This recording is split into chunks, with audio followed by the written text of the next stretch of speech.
After my husband's affair with my best friend and losing everything, my job, my home, even my sense of worth, he said I'd never rise again. Living out of a rundown motel, I found a dusty suitcase with my name on it.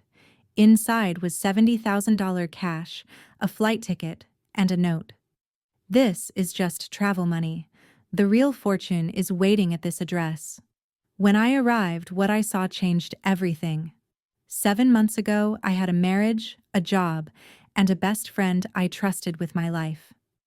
Now, I was living in a motel room that charged by the week, eating meals that cost less than $2, and trying to figure out how to survive on freelance work that barely covered rent.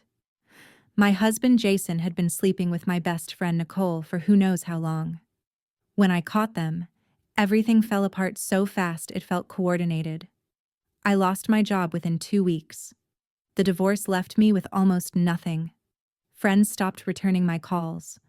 I went from middle-class stability to rock bottom in less than 2 months. Before we continue, I want to thank you for being here and sharing this journey with me. If you believe that truth and resilience matter, please consider subscribing. It's free and helps these stories reach others who need hope. Now, let's see what happened next. I was sitting on the edge of a bed that squeaked every time I moved, eating instant ramen with a plastic fork, when I noticed the suitcase under the bed. Old brown leather with brass corners and a luggage tag with my full name and handwriting I knew belonged to my Aunt Ellen. She died 9 months earlier, the eccentric family member everyone described as difficult and paranoid. I pulled out the suitcase, found the key taped to the bottom, and opened it to discover $70,000 in cash and a note that rewrote everything I thought I knew about my life. The note warned me not to trust Jason or Nicole, told me they'd been planning my destruction since before my wedding, and said that my mother's death 6 years ago wasn't an accident. It directed me to an address in Denver where the real fortune was waiting. And it ended with instructions to finish what my mother had started before they silenced her. Ellen had spent her final years collecting evidence while everyone called her crazy. Now she was offering me a choice. Take the money and disappear, or use it to fight back against the people who destroyed everything. I'm Emily Harper, and before everything collapsed, my life looked normal enough that I never questioned it. I had a 2-bedroom apartment in a decent neighborhood in Columbus, Ohio, where people still knew each other's names.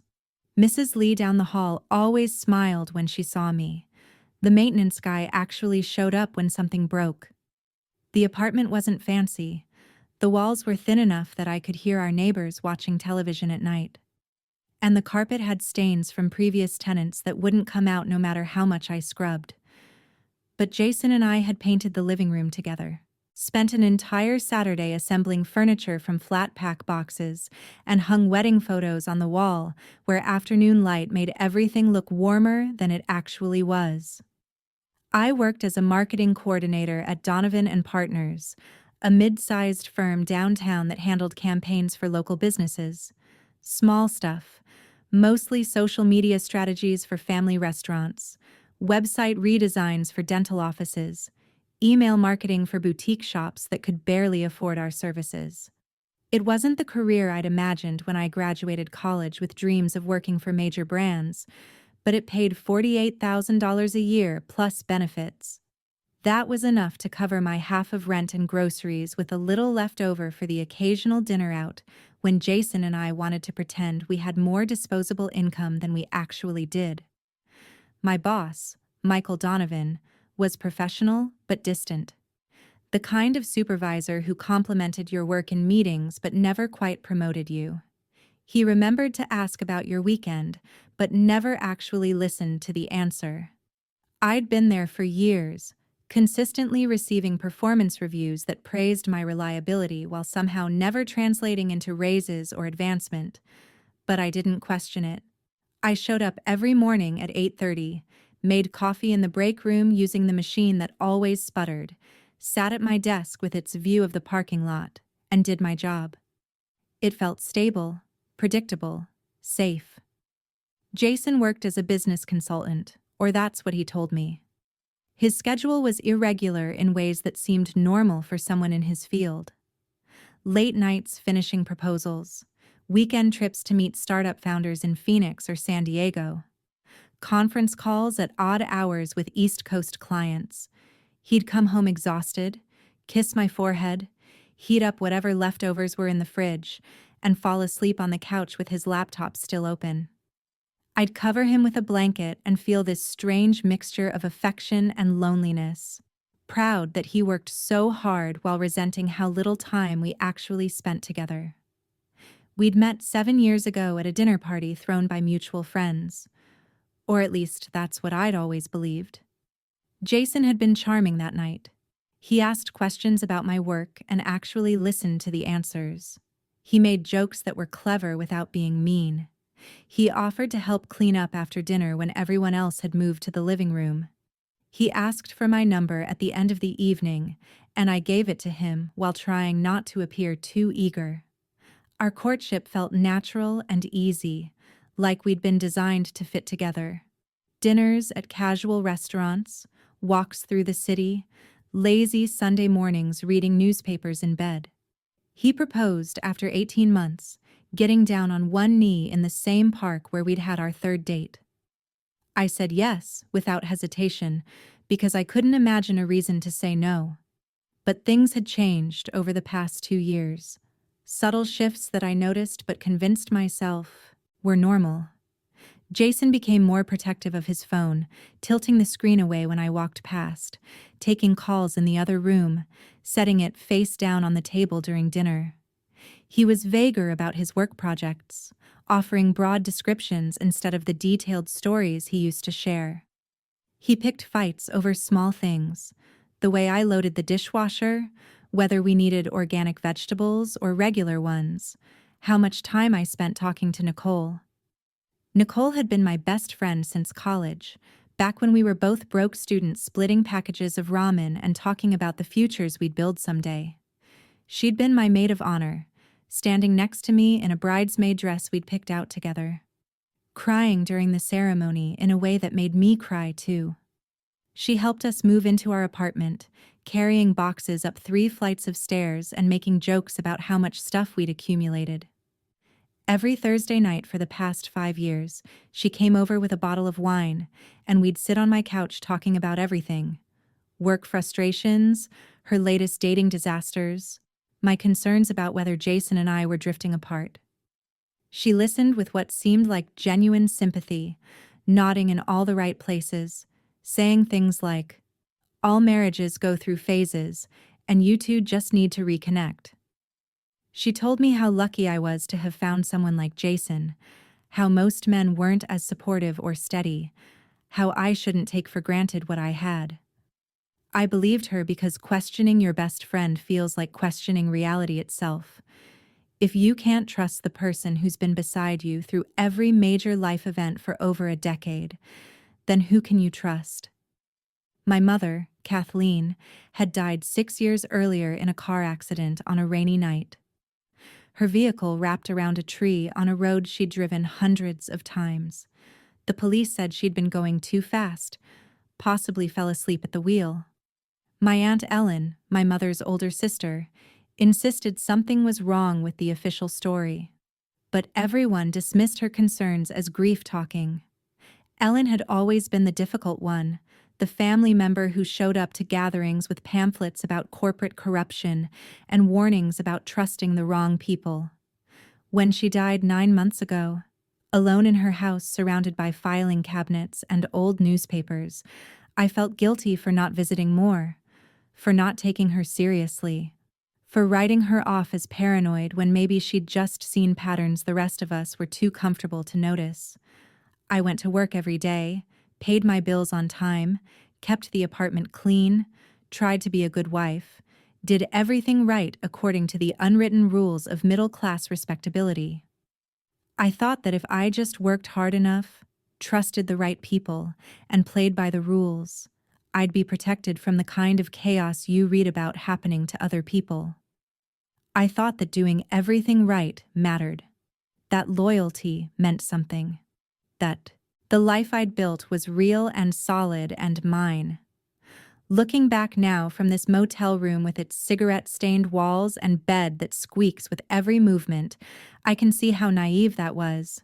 How carefully constructed my entire life had been by people who saw me as useful rather than human.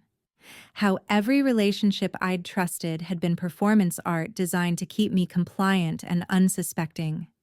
The apartment, the job, the marriage, the friendship, all of it built on foundations that were never real to begin with. But I didn't know that yet. Not sitting in my normal life 7 months ago, believing in the stability of routine and the protection of playing by rules that turned out to be written by people who had no intention of following them. I didn't know that Jason and Nicole had been planning my destruction since before my wedding. I didn't know that my mother's death wasn't an accident. I didn't know that Aunt Ellen had spent her final years collecting evidence while everyone dismissed her as crazy. I didn't know any of it until I found that suitcase with $70,000 and a note that offered me a choice between disappearing and fighting back. And by then, I'd already lost everything I thought mattered. The suitcase sat on the motel bed next to me, $70,000 in cash spread out like evidence at a crime scene. Ellen's note was still clutched in my hand, the paper soft from being folded and unfolded so many times. I read it again, trying to make sense of words that rewrote my entire history. They'd been planning this since before my wedding. My mother's death wasn't an accident. Finish what she started before they silenced her. I needed to understand how I'd missed it, how I'd lived inside a lie for 7 years without seeing the truth. So, I let myself remember that Tuesday 6 months ago, when my comfortable illusions finally shattered beyond repair. I'd woken up that morning feeling sick to my stomach.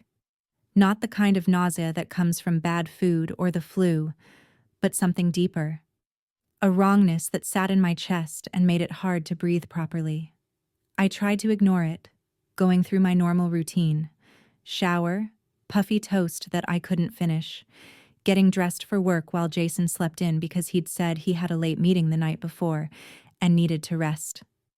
By 10 that morning, I was sitting at my desk at Donovan and Partners, staring at a social media calendar for a dental office, and I couldn't focus. My hands felt cold. My heart kept racing for no reason I could name. The nausea got worse instead of better. And finally, I walked into Michael's office and told him I needed to go home. I expected him to make it difficult.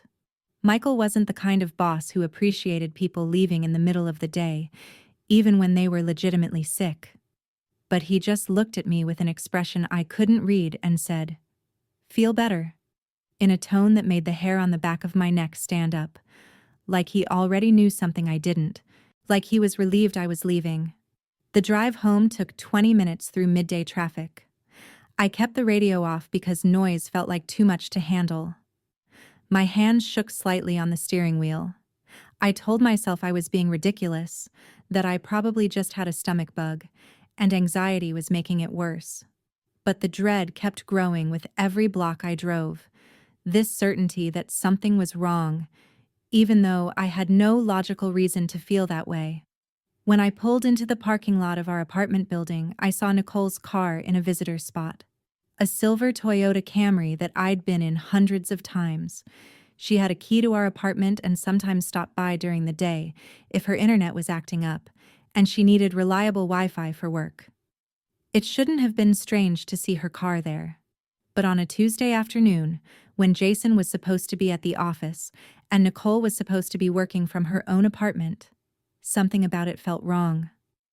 I sat in my car for a full minute, engine still running, trying to talk myself out of the feeling in my gut. They were probably working on something together, maybe planning a surprise for me. Maybe Jason had come home sick too, and Nicole had stopped by to check on him. I cycled through a dozen innocent explanations, each one more desperate than the last. I finally turned off the engine and walked across the parking lot to our building, up 3 flights of stairs because the elevator was broken again, down the hallway with its worn carpet and flickering overhead light. I put my key in the lock as quietly as possible, though I couldn't have said why stealth felt necessary. The apartment was quiet when I stepped inside. Not the empty kind of quiet, but the occupied kind where you can sense people are home, even when you can't hear them. I stood in the living room, my work bag still over my shoulder, listening. That's when I heard the laughter coming from our bedroom. Nicole's laughter, not her normal laugh. The one she used when we were watching comedies on the couch, or when I said something genuinely funny. This was different, more intimate. The kind of laugh that's meant for someone specific, designed to make that person feel special and desired. I'd heard her use it before years ago when she was dating someone she really liked back in college, when we'd all been young and everything had felt less complicated. I stood frozen in my own living room staring at the closed bedroom door while my brain worked overtime to construct explanations that would let me keep believing in the life I thought I had. Maybe she was on the phone with someone. Maybe Jason wasn't even home, and she was watching something on her laptop. Maybe I was misunderstanding the situation because I already felt sick and paranoid.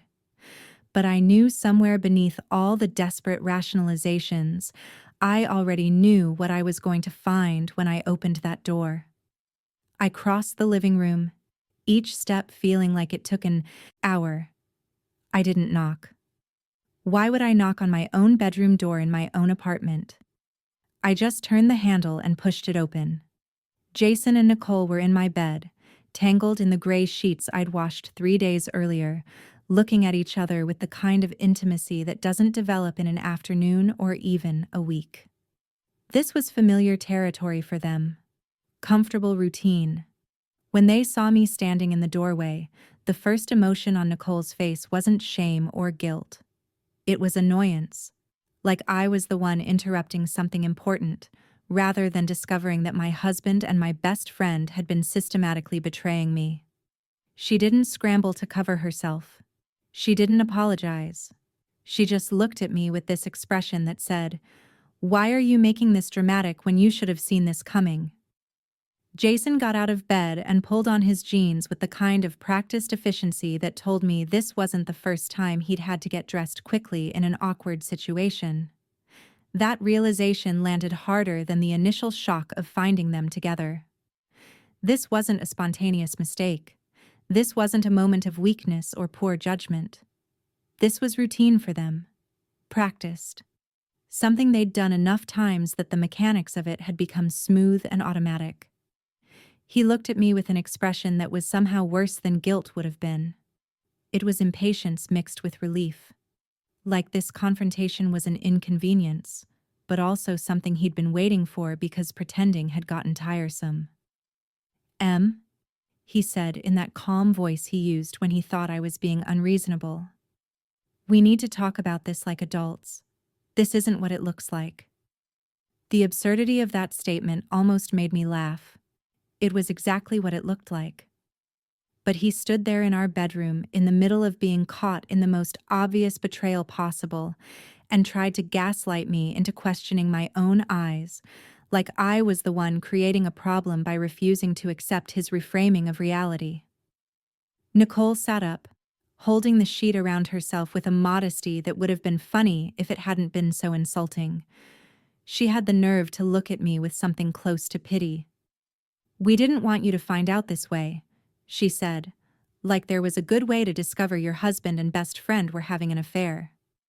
"But honestly, this has been coming for a long time. You had to know things weren't working between you two." The presumption in that statement stole my breath. Not just that she'd been sleeping with Jason, but that she thought I should have known. That this was somehow predictable, or even my fault for not noticing sooner. That their betrayal was justified because my marriage had problems I'd been too stupid or blind to recognize. I asked the question I knew I'd regret asking. "How long?" My voice sounded strange to me, too calm, too detached, like I was asking about something that didn't matter rather than the destruction of my entire life. Jason answered in the same emotionless tone, like he was discussing a business arrangement that had run its course. Does it matter? Long enough that we're sure about this. Long enough that pretending became harder than being honest. That word, pretending, it cut through me worse than any of the rest of it. How long had he been pretending to love me? How long had every kiss goodbye been performance? How long had every I love you been a lie? And how long had Nicole been sitting on my couch every Thursday night, drinking my wine, listening to me talk about my marriage problems, offering advice designed to keep me complacent while she was sleeping with my husband the rest of the week? I didn't scream. I didn't cry. I didn't throw things or make a scene. I just turned around, walked back into the living room, and started throwing clothes into a duffel bag I pulled from the hall closet. My laptop, chargers, toiletries, the practical things you need to survive when your life implodes. Jason followed me, still shirtless, still trying to have the adult conversation he'd mentioned, still acting like this was a reasonable situation that could be resolved through calm discussion and mature communication. I left without saying another word, walked out of the apartment I'd helped pay for, drove to a coffee shop parking lot 3 miles away, and sat in my car crying until I couldn't breathe properly. Then I called my cousin Erica and asked if I could sleep on her couch for a few days while I figured out what to do next. That was 6 months ago. And now, sitting in this motel room with Ellen's note and $70,000 in cash, I understood that Tuesday had been even worse than I'd thought. The betrayal hadn't just been personal. It had been calculated, planned, part of something bigger that connected to my mother's death and whatever Ellen had spent her final years investigating. They'd been playing a long game with my life as the board, and I'd been too trusting, too naive, too desperate to believe in the stability of normal life to see what was happening until it was too late. I'd been living on Erica's couch for 5 days when I got the call from Michael. My cousin had been kind enough to let me stay in her guest room after I'd left the apartment, and I'd been trying to maintain some semblance of normalcy by going to work every day like nothing had changed, pretending that sleeping in someone else's house with all my possessions in a duffel bag was just a temporary inconvenience, rather than a sign that my life was collapsing. Michael asked me to come to his office first thing Monday morning. His voice on the phone had that careful tone people use when they're about to deliver bad news and want to seem compassionate about it. I told myself it was probably about a new client project or maybe a performance review that had been scheduled months ago. I didn't let myself think about the alternative. I showed up at 8:15 wearing clothes I'd ironed using Erica's board because I wanted to look professional and put together, even though I felt like I was barely holding myself intact. Michael's office door was open, and he waved me in with an expression that might have been sympathy or might have been satisfaction hidden behind a professional mask. "Emily," he said, gesturing to the chair across from his desk, "I need to talk to you about some changes happening in the department." I sat down, my hands folded in my lap, trying to keep my face neutral. Michael shuffled some papers on his desk, not quite meeting my eyes, and I felt my stomach drop before he even started speaking. "We're restructuring the marketing department due to budget constraints," he said, using that careful corporate language that's designed to sound official and impersonal. "Unfortunately, your position is being eliminated. We're offering a severance package that should help with the transition." He slid a folder across his desk toward me. I didn't touch it. I just stared at him, trying to process what he was saying while my brain screamed that this couldn't be happening. Not now, not when everything else was already falling apart. "Budget constraints," I repeated, hearing my own voice sound distant and hollow. "We just signed 3 new clients last month. I've seen the quarterly reports. We're not struggling financially." Michael's expression didn't change. "These decisions are made at levels above my control. Emily, I'm sorry, but the decision is final." I wanted to ask if this had anything to do with Jason. Maybe Michael had heard about the separation and decided I was too much of a liability or a distraction. But something in his face stopped me. A flicker of discomfort that suggested asking questions wouldn't change anything and would only make this more awkward for both of us. I took the folder, left his office, and packed up my desk in 20 minutes. Nobody made eye contact with me. My coworkers suddenly became very interested in their computer screens or found urgent reasons to be in meetings. By 9 that morning, I was walking out of Donovan and Partners with a cardboard box containing 4 years of my professional life and a severance package that barely covered 2 months of rent. Later, much later, I discovered that Michael and Jason had been college roommates, that their connection had always been part of the architecture of my life without my knowledge, that my job had never been as secure as I'd believed, that it had always been conditional on remaining useful to people whose agendas I didn't understand. But sitting in my car in the parking lot that morning, I just felt the ground shift beneath me again. Another support kicked out while I was still trying to regain balance from the first blow. The divorce proceedings started 2 weeks after I lost my job. Jason hired Amanda Fletcher, an attorney with a reputation for winning cases through procedural aggression and strategic cruelty. My attorney was court-appointed, a tired man named Harold Ramsey, who seemed to have given up on believing in justice somewhere during the previous decade and was just going through the motions until retirement. Amanda filed motions that painted me as unstable, irresponsible, potentially dangerous. She used the fact that I'd lost my job as evidence of my inability to function as an adult.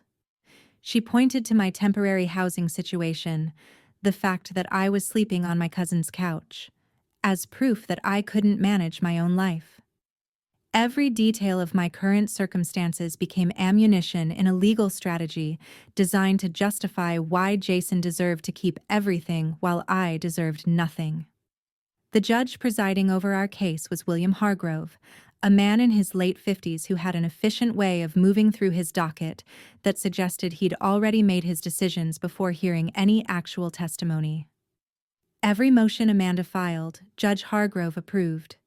Every request Harold made on my behalf, the judge denied with barely a glance at the supporting documentation.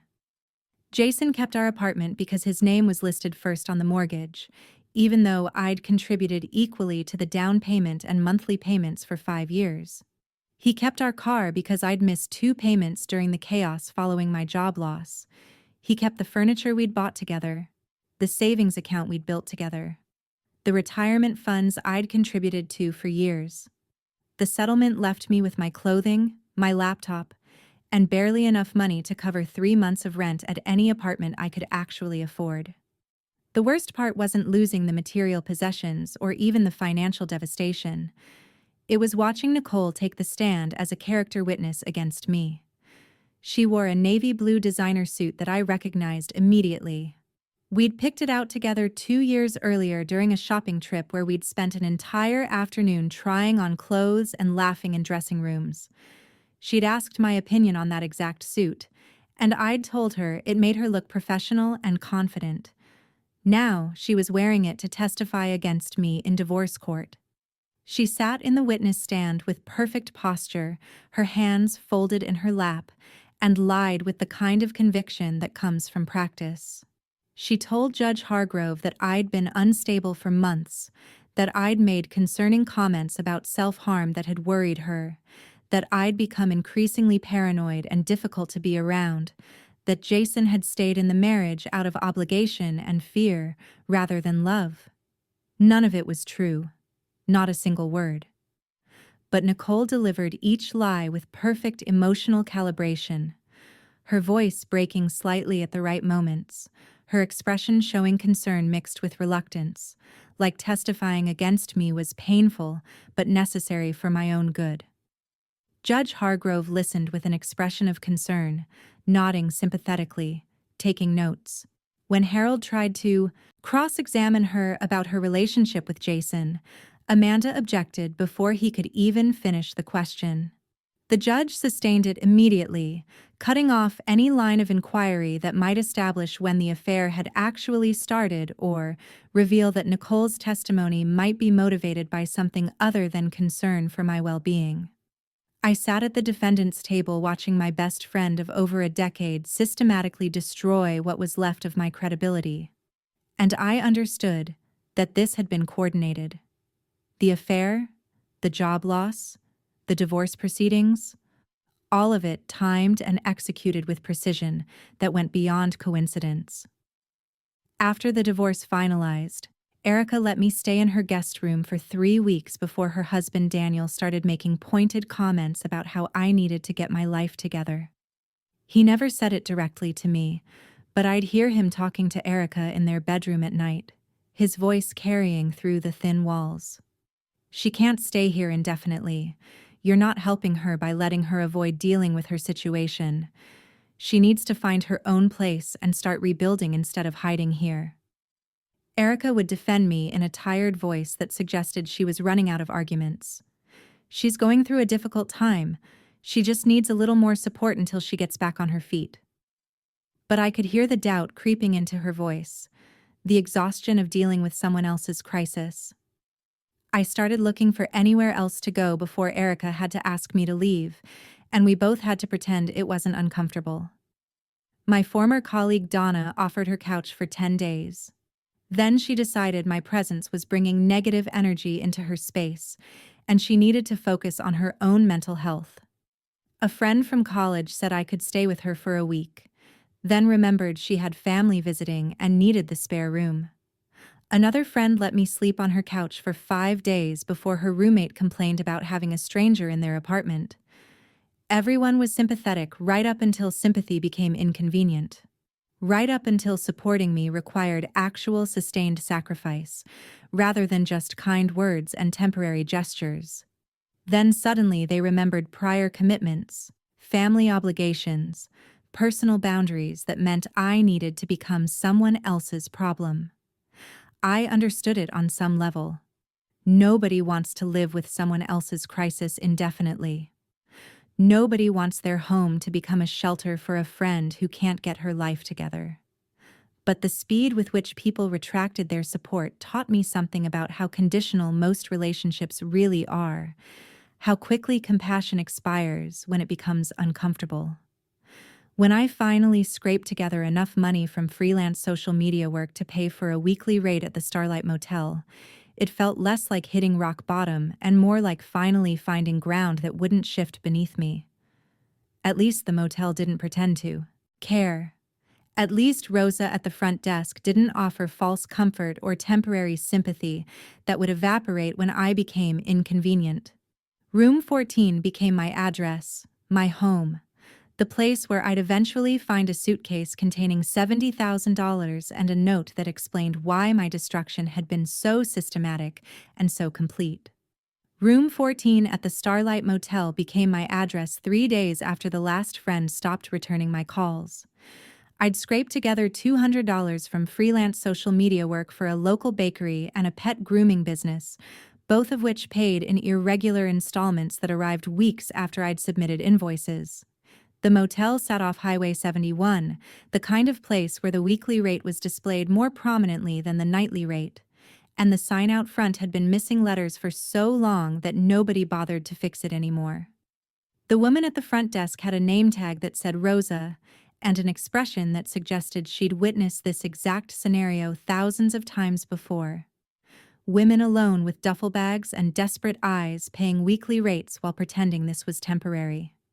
She didn't ask questions about why I was there, or how long I planned to stay. She just took my cash, handed me a key attached to a green plastic tag with the number 14 embossed in fading gold numbers, and recited the rules in a flat voice that suggested she'd said these words so many times they'd lost all meaning. Weekly rate includes utilities. Checkout is 11 Han if you're leaving. No visitors after 10 Has. Laundry room is around back. Costs $3 a load. Vending machines take bills or coins. I thanked her and carried my duffel bag across the parking lot to a door that had been painted blue at some point in the distant past, but had faded to a color that couldn't quite decide what it wanted to be. The key stuck in the lock, requiring me to jiggle it 3 times before the mechanism finally gave way and let me inside. The room smelled like decades of cigarette smoke layered underneath industrial cleaner. The 2 cents fighting a war neither side could win.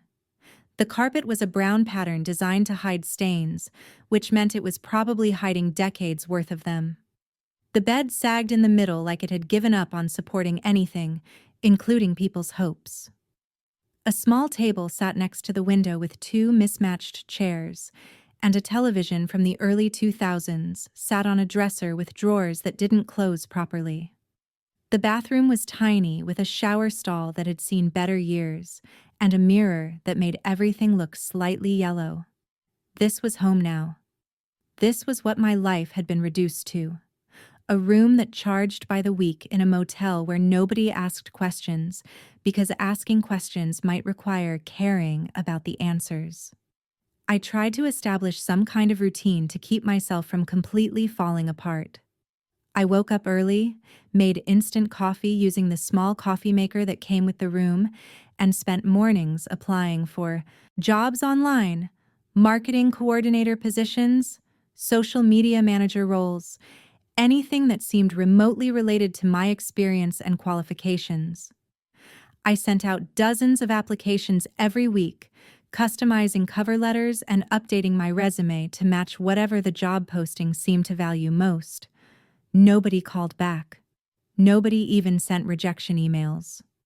My applications disappeared into whatever digital void companies used to sort through hundreds of desperate candidates. And I heard nothing. In the afternoons, I'd work on whatever freelance projects I could find. Small businesses that needed someone to manage their Facebook page or write email newsletters or design graphics for promotions. The work paid poorly and arrived sporadically, but it was enough to cover my weekly motel rate with a little leftover for food. Dinner was usually instant ramen prepared in the microwave. Sometimes I'd splurge on a can of soup or a frozen meal from the convenience store 2 blocks away. I'd eat sitting on the edge of the bed watching television shows I didn't care about just to have noise that wasn't the sound of my own thoughts. My neighbors were mostly invisible. There was a long-haul trucker named Doug who parked his rig in the far corner of the lot and nodded at me sometimes when our paths crossed, but we never spoke. A woman who worked night shifts at the hospital kept her curtains permanently closed and came and went at odd hours. A man in his 60s lived in the room next to mine and played country music at a volume just low enough that I couldn't complain, but loud enough that I could hear it through the thin walls. I avoided looking at myself in the bathroom mirror because I didn't recognize the woman staring back. She had the same face I'd always had, but something fundamental had changed in her eyes. Something had broken and not healed right, leaving her looking hollow and defeated in a way that made me ashamed. This was my life now. This was what betrayal and systematic destruction looked like. A motel room that smelled like smoke and failure, meals that cost less than $2, and the crushing understanding that nobody was coming to save me because everyone who might have cared had already decided I was too much trouble. I'd been living in room 14 for 3 weeks when I noticed the suitcase under the bed. I only found it because I dropped my phone charger and it had rolled under the bed frame. I got down on my hands and knees to retrieve it, reaching into the dusty space between the bed and the floor, and my hand hit something solid, something that shouldn't have been there. I pulled it out into the light. An old suitcase, battered brown leather with brass corners that had oxidized to a dull green. It looked like something from another era, the kind of luggage people used before everything became plastic and disposable. A luggage tag was attached to the handle with twine, and when I turned it over to read what was written there, my hands started shaking. Emily Marie Harper. My full name written in handwriting I would have recognized anywhere, the precise, careful script of my Aunt Ellen. I sat on the floor holding the suitcase, trying to make sense of how it had gotten there. Ellen had died 9 months ago. I'd attended her funeral, stood at her graveside, watched them lower her casket into the ground. She'd lived alone for decades, died alone in her house, surrounded by filing cabinets and old newspapers, and everyone had said it was sad, but not surprising, given how she'd isolated herself with her conspiracy theories and paranoid warnings about trusting the wrong people. How had her suitcase ended up under my bed in a motel room I'd only been living in for 3 weeks? Had she somehow known I'd end up here? Had she left it with Rosa at the front desk with instructions to put it in whatever room I ended up renting? The logistics of it seemed impossible, but the evidence was sitting right in front of me, my name written in Ellen's unmistakable handwriting. The suitcase was locked with 2 brass latches that had small keyhole mechanisms. I turned it over, checking the sides and bottom, and found a small plastic bag taped underneath. Inside the bag was a key. Ellen had always been paranoid, but she'd also been practical in ways that made sense only to her. She hid things in plain sight, left clues that required you to look carefully, trusted that the right person would find what she'd left behind. I peeled off the tape, removed the key from the plastic bag, and unlocked the suitcase with hands that wouldn't stop trembling. Inside was money. $70,000 in cash bundled with rubber bands, mostly $100 bills with some 50s mixed in. The bills smelled faintly of mothballs and old books, like they'd been stored somewhere for years before being packed into this suitcase. Underneath the money was a plain ticket printed on paper that had started to yellow slightly at the edges. Denver, Colorado. Departure date 4 days from now. And underneath the ticket was a note handwritten on yellow legal paper in Ellen's distinctive script. Emily, this is just travel money.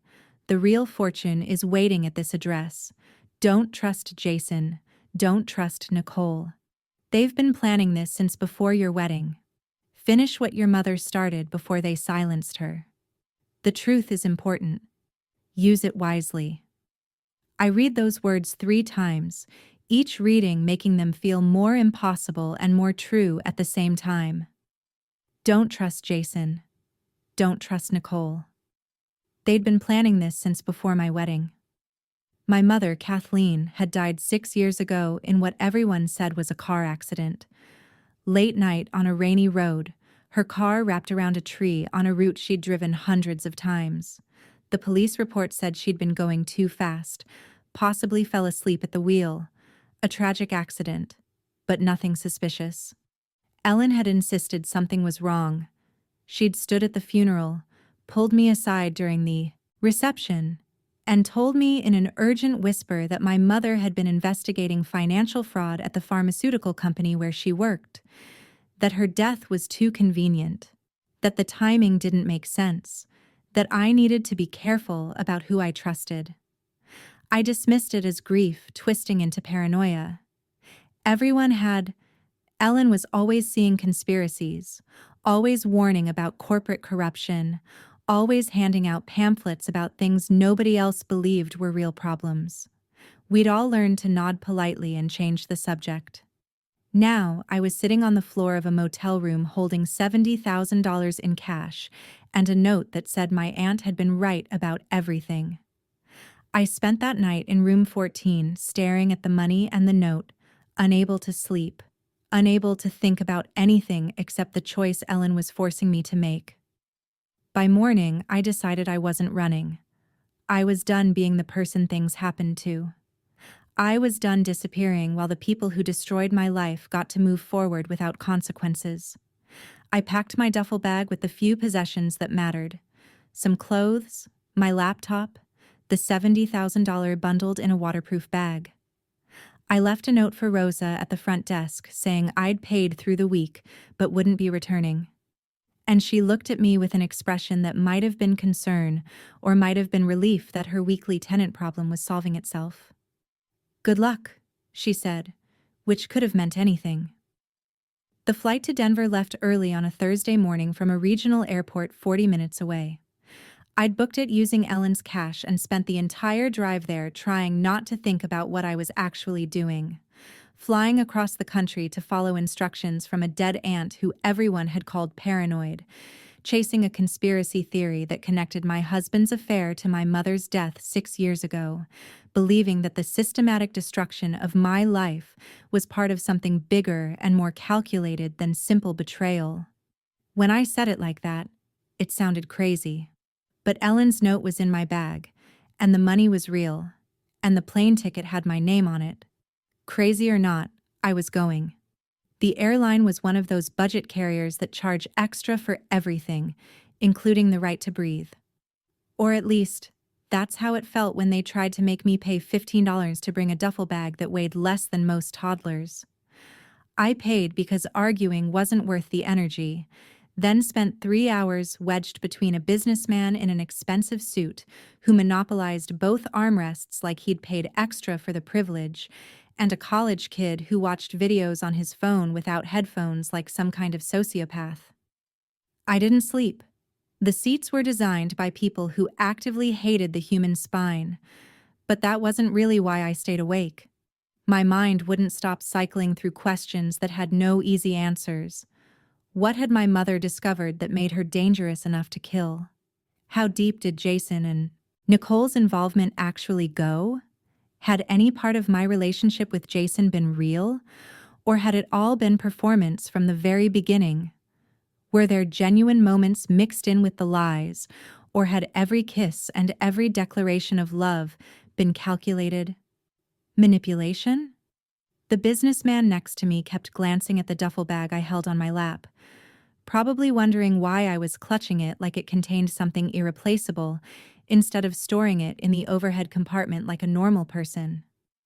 I wanted to tell him it contained $70,000 and possibly the key to understanding why my entire life had been systematically dismantled, but I just stared out the window at darkness punctuated by scattered lights below. Cities and towns full of people whose lives probably made sense to them in ways mine no longer did. Denver greeted me with gray skies and rain that felt different from rain back home. Colder, heavier, the kind of wet that seeps through clothing and settles into bones. I rented a car using some of Ellen's cash and a credit card I'd been avoiding because it was probably close to maxed out. The rental agent barely looked at me, just processed the paperwork with the efficiency of someone who'd done this transaction 10,000 times and had stopped caring around transaction number 50. The address Ellen had written led me out of the city toward Cherry Creek, a suburb that felt quiet in a way that suggested money and privacy, and neighbors who minded their own business. The GPS guided me through streets lined with mature trees and houses set back from the road, each property maintaining polite distance from its neighbors. Ellen's house sat at the end of a cul-de-sac, a small ranch-style place that looked like it had been built in the 70s and hadn't been updated much since. The windows were dark. The lawn had grown wild, grass reaching heights that suggested nobody had mowed it in months. The driveway was cracked, weeds pushing through the pavement. It was the kind of property that screamed, "Someone died here, and nobody knows what to do with it yet."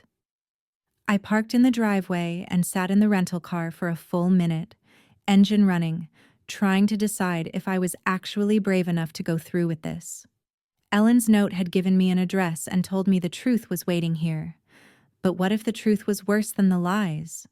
What if whatever I found in that house made everything more complicated instead of providing the clarity I was desperately hoping for? I turned off the engine and got out before I could talk myself out of it. The front door was locked, but Ellen had left a second key in the suitcase taped inside a small envelope marked "House." I let myself in, stepping into air that smelled stale and undisturbed, the particular smell of a place where nobody had opened a window or cooked a meal or lived an actual life in months. The interior was exactly what I'd expected based on family descriptions of Ellen's living situation. Books, everywhere, stacked on shelves and piled on tables and lined up along the baseboards. Filing cabinets in the living room where most people would have put a couch. Papers organized in boxes with labels written in Ellen's precise handwriting. The kitchen looked barely used. Just a coffee maker and a microwave, and a sink full of dishes that nobody had washed before she died. But the note had directed me to the shed behind the house, not the house itself.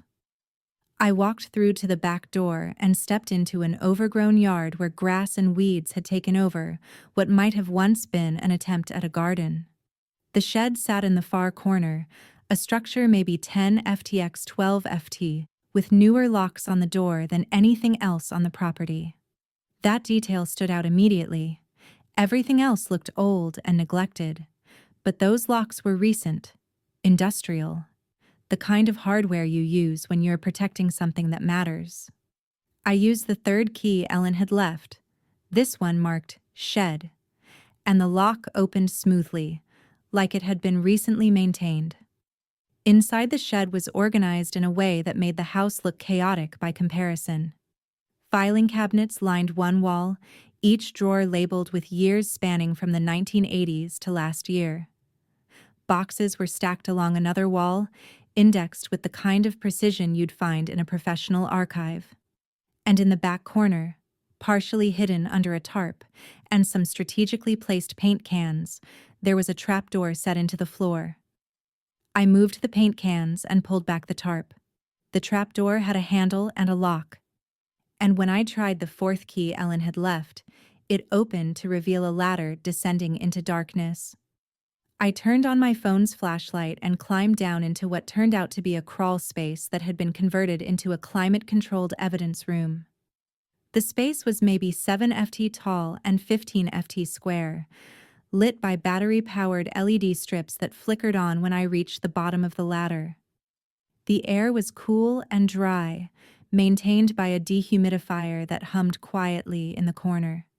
Filing cabinets, more boxes, a table with a laptop, and what looked like an old cassette player, and scattered throughout, photographs and documents protected in clear plastic sleeves.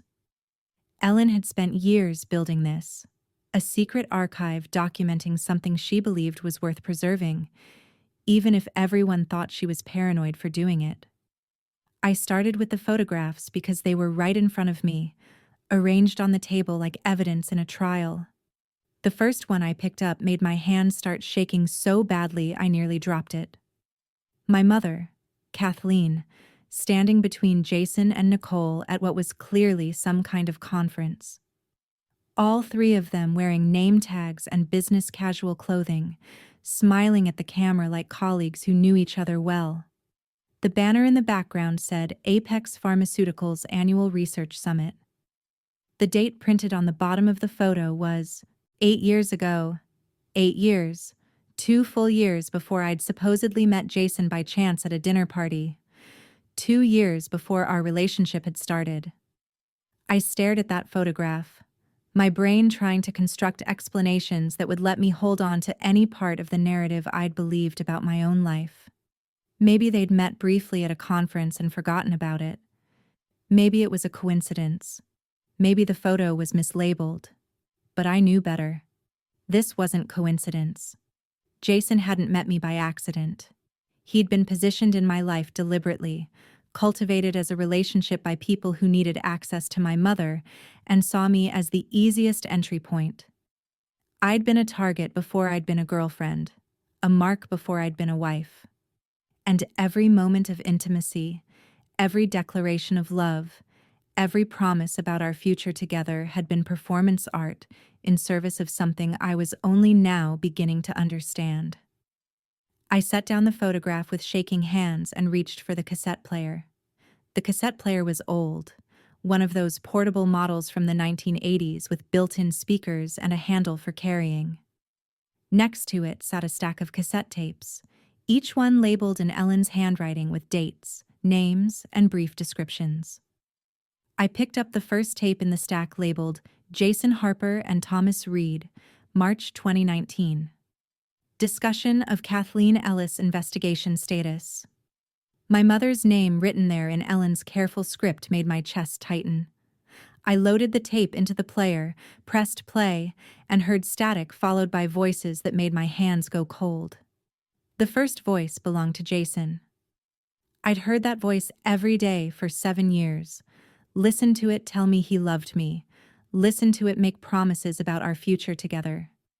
Now I was hearing it discuss my mother like she was a problem that needed solving. Kathleen's getting too close, Jason said, his tone businesslike and completely devoid of emotion. She's made copies of the trial data and she's been meeting with someone at the FDA. I don't know who yet, but I'm working on finding out through Emily. Second voice responded, older and more authoritative. That must be Thomas Reed. We can't let this go public. The approvals we've secured are worth billions, and if she exposes the data manipulation, we're looking at criminal charges and the end of the company. Can you contain her through the daughter?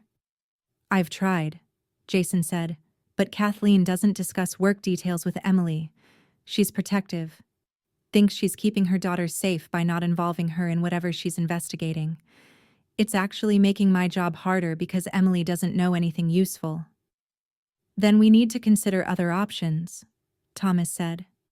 And something in his tone made my blood run cold. More permanent solutions. We can't risk everything because one accountant developed a conscience. I paused the tape because I couldn't breathe properly.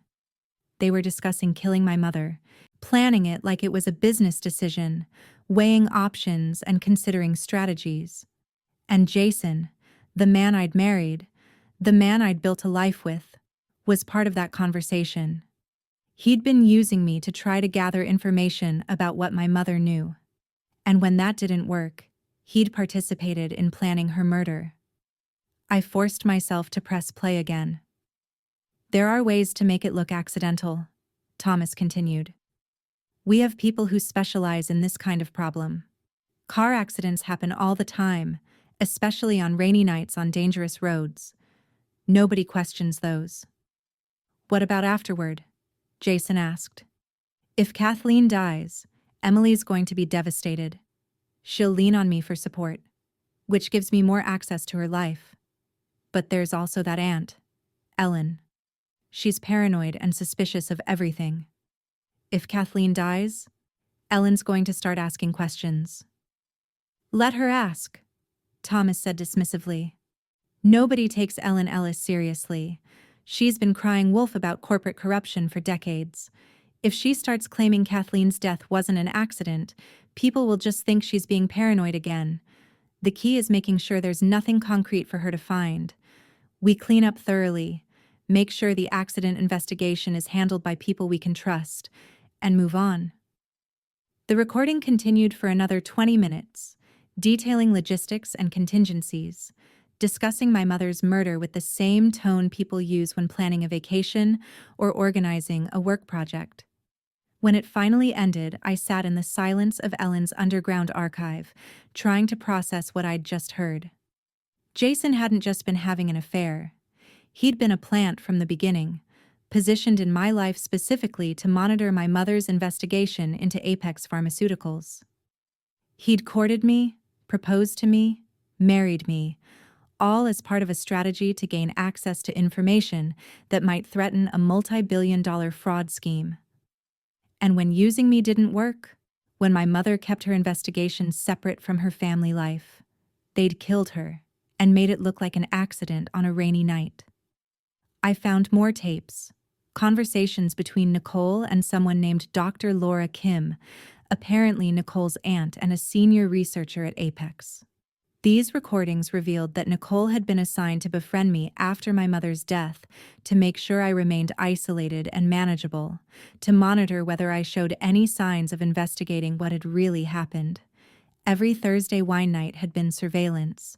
Every heart-to-heart conversation had been data collection. Our entire friendship had been fabricated. I don't know how long I sat in that crawl space listening to recordings, reading documents, piecing together the full scope of what had been done to my mother and to me. Hours, maybe long enough that my back ached from sitting on the concrete floor and my eyes burned from reading in the LED light. Finally, I found the laptop Ellen had left. It was plugged into a power strip, its battery showing fully charged. A note attached to the screen said, "Play this first," with an arrow pointing to a video file on the desktop labeled, "For Emily." I opened the file, and Ellen's face filled the screen. She looked exactly like I remembered from the last time I'd seen her at a family holiday 2 years ago, though visibly ill. Her face was drawn, her hands shook slightly as she adjusted the camera, but her eyes were sharp and focused. She wore a cardigan I recognized, navy blue with wooden buttons, the same one she'd worn to every family gathering for the past decade. "Emily," she began, her voice steady despite the physical deterioration visible in her face. "If you're watching this, it means I'm dead, and you found my archive, which means you're probably angry and confused, and wondering why I didn't tell you any of this while I was alive." She paused to take a sip of water from a bottle sitting just off camera. "The answer is that I tried. I warned you about Jason at your engagement party. I pulled you aside and told you to be careful, that something about him felt wrong. I told you to watch how Nicole behaved around him, to pay attention to the small things that didn't quite add up. You thought I was being paranoid. You said I saw conspiracies everywhere and needed to let you live your own life without interference." Ellen's expression softened slightly. "And I don't blame you for that. I'd spent decades being the family member everyone described as difficult and eccentric, the one who handed out pamphlets about corporate corruption at Thanksgiving, the one who warned about trusting people with perfect smiles and convenient explanations. By the time I tried to warn you about Jason, you'd already learned to dismiss everything I said as paranoia." She adjusted the camera angle slightly, leaning forward. "Your mother, Kathleen, was my best friend long before she was your mother. We grew up protecting each other, and when she discovered what Apex was doing, she came to me first because she knew I would help her document everything properly. We spent months building a case, collecting evidence, preparing to go to federal authorities. Then she died in that convenient accident, and I knew exactly what had happened, even though I couldn't prove it yet." Ellen coughed, covering her mouth with a tissue. When she pulled it away, I could see blood on the white fabric. "I've spent the last 6 years of my life collecting the evidence you're sitting with right now. Every document, every recording, every financial trail. I did it because I loved your mother and because I love you. Because I couldn't let them get away with killing Kathleen and destroying your life without any consequences." She looked directly at the camera with an intensity that made it feel like she was in the room with me. "You have 2 choices, Emily, just like your mother had 2 choices before they killed her. You can take the money I left you and disappear, change your identity, move somewhere far away, live comfortably and safely, and never look back. Nobody would blame you for choosing survival over justice.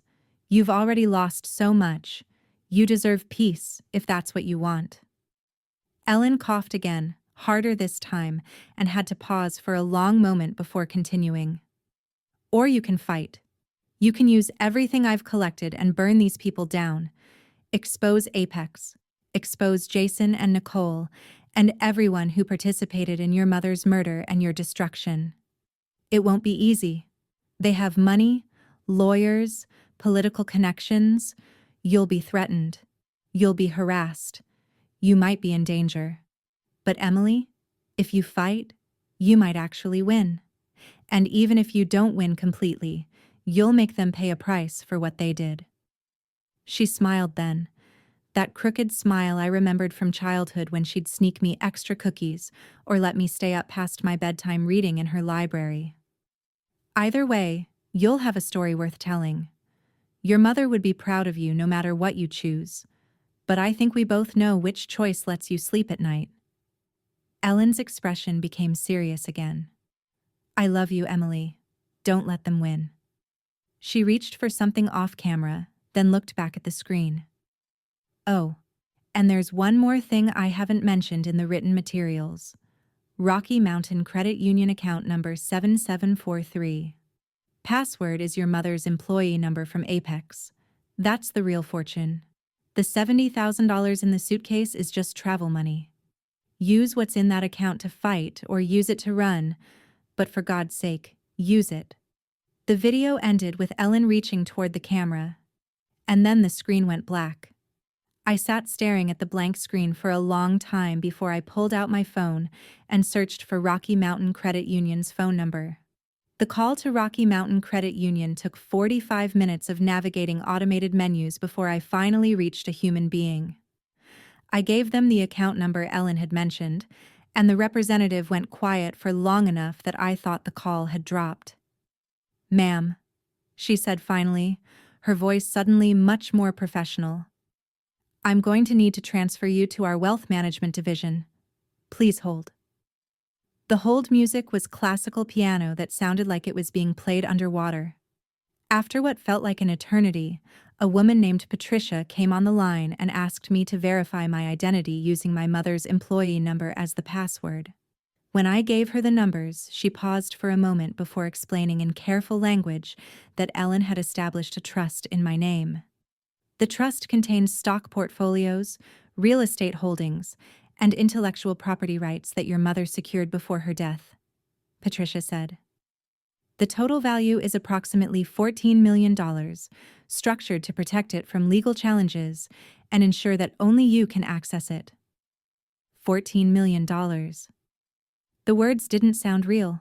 They sounded like dialogue from a movie about someone else's life, not mine. I was sitting in a dead woman's underground archive, surrounded by evidence of conspiracy and murder, and now being told that I had access to more money than I could properly comprehend. Ellen had spent 6 years not just collecting evidence, but building a financial foundation that would allow me to fight without being destroyed by legal fees and endless court battles. She'd wrapped justice like a gift and left it with enough resources to actually achieve it. I chose to fight. Using the contact information Ellen had left in her files, I called Agent Laura Simmons at the FBI's Denver field office. She answered on the third ring with a tone that suggested she was busy and didn't have time for whatever I was calling about. "This is Simmons." "My name is Emily Harper," I said, hearing my own voice shake slightly. "My Aunt Ellen Ellis left me information about a case I think you've been trying to build about Apex Pharmaceuticals." The silence on the other end lasted long enough that I checked my phone to make sure the call hadn't dropped. "Where are you right now?" Laura asked, her tone completely changed. "Cherry Creek, at my aunt's property." "Don't leave, I'm coming to you. Don't talk to anyone else about this. Don't touch anything else. And whatever Ellen left you, just wait for me. I'll be there in 40 minutes. She hung up before I could respond. Laura arrived in 35 minutes, which suggested she'd driven faster than was probably legal. She was in her late 40s with gray streaking through dark hair pulled back in a practical ponytail, wearing jeans and a blazer with an FBI badge clipped to her belt. She looked at me standing in Ellen's overgrown backyard with an expression that was part skepticism and part hope. "Show me," she said. I led her to the shed, down the ladder into the underground archive, and watched her face change as she took in the filing cabinets, the boxes, the organized documentation of 6 years of investigation. She put on latex gloves before touching anything, pulling out files and reading with an intensity that made me understand why Ellen had trusted her. "Your aunt was either the most thorough investigator I've ever encountered, or she was completely brilliant," Laura said after about 20 minutes of reviewing documents. "Probably both. This is enough to open a federal investigation. We're talking conspiracy charges, fraud, possibly murder if we can prove the car accident was arranged. Emily, you just handed me a case that could take down a major pharmaceutical company." The investigation that followed moved with bureaucratic slowness that Laura assured me was normal when building cases against corporations with billions in assets and armies of lawyers. Subpoenas had to be drafted, reviewed, approved by judges. Bank records needed freezing, which required warrants, which required probable cause, which required more paperwork than I'd thought existed. Former Apex employees who'd been fired or quit under suspicious circumstances were interviewed. The pharmaceutical industry's informal network of whistleblowers started emerging, sharing their own stories of fraud and retaliation. Laura helped me find a small apartment in Denver, a one-bedroom in an old building with hardwood floors that creaked and windows that rattled whenever trains passed on the tracks 2 blocks away. It was infinitely better than room 14 at the Starlight Motel, but I kept it modest because I didn't want to feel like I was spending resources that should be reserved for the legal battle ahead. I used money from Ellen's trust to pay rent and buy groceries, living simply while the investigation churned forward. I met with prosecutors every few weeks. They had detailed questions about every piece of evidence Ellen had collected, asking me to explain timelines and relationships and conversations I'd overheard years ago that I hadn't understood were significant at the time. They wanted to know about Jason's schedule, about Nicole's visits, about my mother's behavior in the months before she died. I answered everything as thoroughly as I could, watching them take notes and exchange glances that suggested they were building something substantial. Laura called periodically with updates that mostly consisted of, "We're making progress. Don't talk to anyone about this." It was what federal agents say when they can't share details but want you to know you haven't been forgotten. The waiting was harder than anything that had come before. I'd handed over everything Ellen had collected, and now I was just existing in limbo, hoping that the machinery of justice would actually work for once, instead of grinding up innocent people and spitting them out as statistics. For months after I'd first met Laura in Ellen's underground archive, things started happening with the kind of speed that suggested the government had finally accumulated enough evidence to move forward confidently. It began on a Wednesday morning in early spring. Apex Pharmaceuticals' headquarters got raided by federal agents who carried boxes out of a gleaming glass building that looked like a monument to corporate success. The images made national news, showing employees standing in the parking lot looking confused and scared, while agents and FBI windbreakers methodically dismantled what had seemed like an untouchable empire. Thomas Reed, the CEO whose voice I'd heard on Ellen's recordings discussing my mother's murder like it was a minor inconvenience, was arrested at his home. News cameras caught footage of him being led out in handcuffs past his neighbors, past reporters shouting questions he didn't answer, past a life that had been built on fraud and was now collapsing in real time. Laura called me that afternoon to tell me Jason had been arrested at his office at a tech startup where he'd been working since the divorce. I watched the footage on the local news that evening, rewinding it multiple times because apparently I'd developed unhealthy coping mechanisms around witnessing karma manifest in handcuffs and perp walks. Jason maintained his composure, didn't speak to reporters, walked with his head up like he was enduring a minor inconvenience rather than being arrested for conspiracy to commit murder and fraud. But I could see something in his eyes that looked like fear mixed with disbelief, like he genuinely thought he was untouchable and was only now realizing how wrong he'd been. Nicole was arrested 2 days later at a coffee shop in Phoenix, where she'd apparently moved after the divorce. She'd used her Apex payments to fund a graphic design business that was actually legitimate this time. And according to the news reports, she cried during her arrest. The tears felt performative to me, given that she'd testified against me in divorce court without showing a single genuine emotion. Her attorney issued a statement claiming she'd been manipulated by Jason and had no idea about the extent of the conspiracy, that she was a victim herself who'd been taken advantage of by more powerful people. But I'd heard the recordings of her conversations with Dr. Laura Kim. I'd read the documents showing payments made specifically to maintain her friendship with me as a monitoring operation. Nicole hadn't been a victim. She'd been a willing participant who'd cultivated our friendship deliberately to ensure I remained isolated and manageable after my mother's death. Every Thursday wine night had been surveillance. Every conversation where she'd encouraged me to trust Jason, to ignore my instincts, to believe that my marriage problems were normal had been calculated manipulation. The betrayal from Nicole cut deeper than Jason's in some ways. I'd chosen to marry Jason, but Nicole had been assigned to me without my knowledge or consent. Our entire friendship had been fabricated from the beginning. Then came the news about Judge William Hargrove. He resigned from the bench with a statement about wanting to spend more time with family, which is what corrupt officials say when they're hoping resignation will prevent criminal prosecution.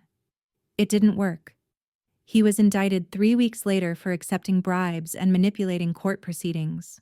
Documents Ellen had collected showed he'd purchased a vacation home through a trust that traced back to Apex, that he'd been ruling in favor of corporate interests for years in exchange for payments disguised as consulting fees. Every case he'd presided over in the last decade was reviewed. My divorce case was among the first, and a new judge took 15 minutes to determine that the original ruling had been based on fabricated testimony and biased proceedings. Everything Hargrove had decided was vacated, erased like it had never happened. Laura called me the day the review of my case was completed. "Your marriage to Jason is being annulled rather than finalized as a divorce," she said, "the courts declaring it invalid from the beginning due to fraud. You're also getting a formal apology from the judicial system, for whatever that's worth." It was worth something. Not enough to undo the damage or erase the months of suffering, but something. The formal apology from the judicial system arrived as a letter on official court stationery signed by 3 judges, including the one who'd reviewed my case. It acknowledged that I'd been subjected to proceedings that were fundamentally compromised by corruption and fabricated testimony. It expressed regret for the harm caused by a system that had failed to protect me from coordinated fraud. It was 2 pages of careful legal language that tried to convey remorse without admitting liability in a way that might open the courts to further lawsuits. I read it once and filed it away with all the other documents that marked the destruction and slow rebuilding of my life. The apology didn't undo the months I'd spent sleeping on couches and in motel rooms. It didn't erase the trauma of watching my best friend testify against me with lies, or the humiliation of losing everything because a judge had been bought. But it was acknowledgement, official recognition that what had been done to me was wrong. The trials began 6 months after the arrests and stretched across a year and a half. Laura had warned me that cases this complex moved slowly, that building prosecutions against multiple defendants with interconnected criminal activity required patience and meticulous attention to procedural detail. She was right. The legal process ground forward with the kind of bureaucratic thoroughness that makes glaciers look fast by comparison. Thomas Reed went to trial first. His case became a media spectacle that dominated news cycles for weeks. Pharmaceutical industry whistleblowers testified about the culture of fraud at Apex, describing how executives incentivized researchers to manipulate trial data and how safety concerns were systematically buried when they threatened profitable drug approvals. Patients who'd been harmed by medications that should never have reached the market shared their stories. A woman whose daughter had died from complications related to a drug Apex had rushed through approval with falsified safety data spoke for 20 minutes about watching her child suffer. Forensic accountants explained money trails that connected executive bonuses directly to fraudulent approvals, showing how Thomas Reed had personally profited from every dangerous medication the company brought to market. The jury deliberated for 6 days. When they returned with guilty verdicts on 17 counts, including fraud, conspiracy, bribery, and reckless endangerment, Thomas Reed showed no visible emotion. He stood while the judge read the sentence: 23 years in federal prison and forfeiture of approximately $40 million in assets. He was 62 years old, which meant he'd likely spend the rest of his life incarcerated. Watch the sentencing from the gallery, sitting in the back row where I could observe without being noticed. When the judge finished reading the sentence and the bailiffs led Thomas Reed away in handcuffs, I felt something that wasn't quite satisfaction and wasn't quite closure.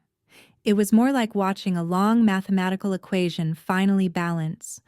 all the variables falling into their proper places after years of deliberate miscalculation. Jason's trial was smaller and quieter without the media attention that had surrounded Thomas Reed, but it was more personal for me. I attended every day of the proceedings, sitting in the same seat in the back row, watching prosecutors present evidence of his role in monitoring my mother, his participation in planning her murder, his 7-year marriage to me as an extended intelligence gathering operation. The recordings Ellen had collected were played in court. I listened to Jason's voice discussing my mother like she was an obstacle that needed removing, heard him report on conversations I'd had about her work, heard him strategize about how to use our relationship for information gathering. The prosecutors presented bank records showing payments made to him throughout our marriage, demonstrating that he'd been compensated for every month he'd spent pretending to love me. His defense attorney tried to argue that Jason had been a low-level participant manipulated by more powerful people, that he'd been coerced into involvement he hadn't fully understood. But the recordings showed someone who'd been enthusiastic and willing, who'd made strategic suggestions about how to approach my mother's murder, who'd continued receiving payments and participating in the conspiracy years after her death. The jury returned guilty verdicts on charges of conspiracy to commit murder, fraud, and racketeering. The judge sentenced him to 15 years in federal prison. When the verdict was read, Jason looked at me across the courtroom. His expression was complicated, something between anger and resignation, as if he couldn't quite believe that the woman he'd married as part of a surveillance operation had been the one to bring evidence that destroyed him.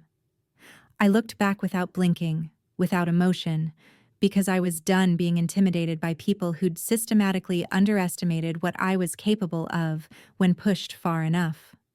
Nicole accepted a plea deal rather than going to trial. In exchange for testimony against other defendants, her sentence was reduced to 8 years. She provided information about Dr. Laura Kim and other Apex employees who'd been part of the conspiracy, helping prosecutors build cases against people who might otherwise have escaped accountability. 6 months after her sentencing, I received a letter from her, 3 pages written on prison stationery, full of apologies and explanations about how she'd been young and desperate for money when Apex first approached her, how she'd made terrible choices she regretted every day, how being assigned to befriend me had started as just a job, but had become complicated when she'd actually grown to care about me despite the lies. She asked if we could eventually find a way to forgive each other and move forward, because our friendship had meant something real, even though it was built on deception. I read the letter once while sitting in my Denver apartment with morning coffee, and I felt nothing but a hollow kind of satisfaction. The letter was self-justification dressed up in the language of remorse, trying to rewrite history so that Nicole could see herself as a victim of circumstances rather than an active participant in destroying another person's life. She wanted absolution I wasn't willing to give. I filed the letter away in a folder with other evidence of betrayal and never responded. Some relationships can't be repaired and shouldn't be attempted. Forgiveness isn't something you owe to people who systematically destroyed your life just because they later regret getting caught. The civil lawsuit against Apex Pharmaceuticals took another 2 years to resolve. The company fought aggressively, deploying teams of lawyers to challenge every claim and drag out proceedings as long as possible. But eventually, facing the weight of evidence that had already resulted in criminal convictions for their executives, they settled. The terms required Apex to pay $2.7 billion to patients who'd been harmed by their fraudulent drug approvals. They had to fund independent safety reviews of every medication they brought to market in the past decade. They were placed under federal monitoring for 15 years, with regulators embedded in their approval processes to prevent future fraud. My mother's estate received $12 million in wrongful death damages. I inherited it as her only living relative, and I donated every dollar to organizations that advocate for pharmaceutical safety and transparency. The money felt tainted, earned through my mother's murder, and I already had enough resources from Ellen's trust to live comfortably without it. Instead, I used part of Ellen's trust to start the Ellis Foundation, a nonprofit organization dedicated to investigating pharmaceutical fraud and supporting whistleblowers who risk their careers to expose corporate misconduct. We hired investigators to track down evidence of safety violations. We funded legal defenses for employees facing retaliation after reporting problems. We published reports that made pharmaceutical companies uncomfortable, shining light into corners where they preferred darkness. The foundation became my full-time work, my way of channeling grief and anger into something productive, something that would have made my mother and Ellen proud, something that turned their deaths into a legacy that actually helped people, instead of just being tragic endings to lives cut short by greed.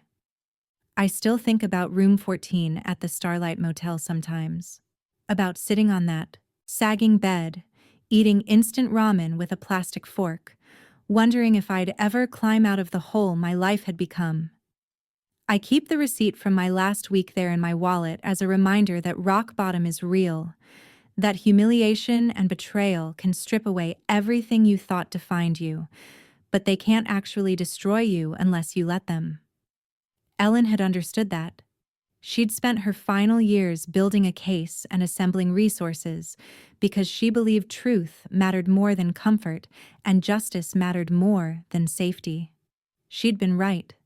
The paranoid aunt everyone dismissed had been the only one who understood how the world actually worked, who recognized that powerful people don't stop being corrupt just because you trust them or play by rules they ignore. The final truth Ellen left me proved prophetic in ways I'm still discovering. Fighting doesn't always lead to winning, but not fighting guarantees losing. I built a meaningful life from the ruins of a fraudulent one, messy and complicated and fundamentally honest. The kind of ending my mother and Ellen would have appreciated. The kind of story that reminds people that patience and documentation can topple empires built on lies, and that sometimes the greatest revenge is simply refusing to let corrupt people erase you from the narrative they've constructed around their own importance. I'm not the woman I was when I found that suitcase under the motel bed. I'm stronger than she was, more careful about trust, but also more certain about what matters. That woman didn't understand how much she could survive or how powerful she could become when everything else had been stripped away. I'm grateful I'm not her anymore. If this story of justice and resilience kept you captivated until the very end, show your support by hitting that like button right now. My favorite part was when Emily discovered Ellen's underground archive and realized her paranoid aunt had been right about everything all along. What was your favorite moment? Share your thoughts in the comments below. Don't miss more powerful stories of truth and redemption like this one. Subscribe and hit that notification bell so you're notified the instant we upload.